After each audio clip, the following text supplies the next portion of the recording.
বাস্তবের উপর একটি গল্প রূপায়ণ করছে তুই কে আমার সিনেমা, এটা দেখে কি বলবেন আপনি আপনার? দেখুন, গল্পটা ভীষণ ভালো এবং গল্পের যে চিত্রকার সুতরাং বাশার শেখ মহোদয় খুব ভালো একটা স্টোরি বানিয়েছে এবং অ্যাক্টিং, হিরো এবং হিরোইন দুজনে হয়তো নবাগত কিন্তু দুজনে প্রচুর হার্ডওয়ার্ক করেছে ছবির মধ্যে আমি যেটা দেখলাম। এবং সবথেকে বড় ব্যাপার হচ্ছে এরকম কনসেপ্ট মানে এখন ইদানিংকালে আপনারাও জানেন যে ইদানিংকালে এরকম কনসেপ্ট খুব একটা বেরোচ্ছে না।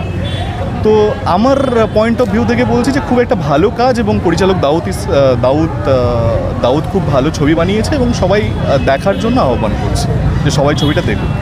আর বলুন, মানে ছবি মানে কিছুটা ভুলভাল হয়, মানে রোমাঞ্চকর থাকে, কিন্তু এটা একেবারে সাদামাটা একটা বাস্তবের মধ্যে দিয়ে একটা এসে এই যে তুই কে আমার সিনেমা, সেইখান থেকে গল্পের যিনি লেখক বা যিনি পরিচালনা করেছেন দাউদ হোসেন, ইনাদের তো আছে একটা অবদান। তার পাশাপাশি